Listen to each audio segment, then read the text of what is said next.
ભાઈઓ, આ મારું ફાર્મ આવેલ છે.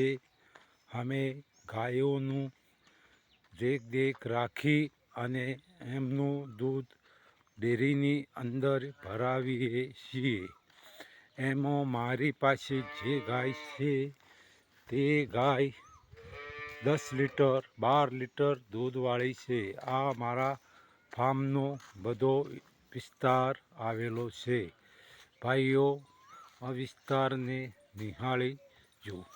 હવે આ ગાય મારી 10 લીટર દૂધ આપે છે. આ ગાયની ત્રીજા વેનની અંદર આવેલી છે. સાથે આ બીજી ગાયો બી છે. આ ગાય બી 10 લીટર દૂધ આપે છે. જ્યારે આ બીજી ગાય છે એ 10 લીટર દૂધવાળી છે. આ ગાય બી 7 થી 8 લીટર દૂધ આપે છે. આ ગાય છે એ 12 લીટર દૂધ આપે છે. અને આ ગાય છે એ 10 લીટરની ક્ષમતા ધરાવે છે દૂધની. એવી રીતે મારી પાસે પહેલિયાત ટોગડીઓ બી છે, એ બી તૈયાર છે. આમાં આ ટોગડી પહેલિયાત છે. એને 5મો માસ જાય છે. જો એમને બી ઓવાડું ખીલ્યું છે. આ બધું મારા ફાર્મના અંદર પશુઓ આવેલા છે, બરાબર. અને એને સાથે અમારે એક માણસ બી રાખીએ છીએ. એ માણસ પશુઓની સેવા કરે છે. હાલો ભાઈઓ, આ ફાર્મ મારા ફાર્મની અંદર 10 થી 12 ગાયો છે.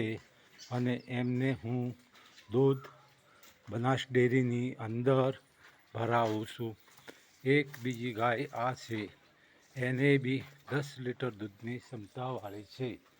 હવે એના બચ્ચું છે. એ બચ્ચાને અમે ધાવણી દ્વારા દૂધ અમે એને પાઈએ છીએ. રોજનું 1.5 લીટર દૂધ અમે આપીએ છીએ. આ ટોગડી 1 માસની છે. ભાઈઓ, એક બીજી મારી પાસે ટોગડી છે, એને 8 માસ થયેલા છે. એ ટોગડી 8 માસની ટોગડી છે. એને 1.5 લીટર દૂધ સવારે, 1.5 લીટર રાત્રે દૂધ અમે આપતા આ ટોગડીને 8 મહિના થઈ ગયેલા છે. આ ટોગડીને 8 મહિના થઈ ગયેલા છે. ભાઈઓ, મારા ફાર્મને નિહાળી કોમેન્ટ કરજો, સબસ્ક્રાઈબ બી કરજો.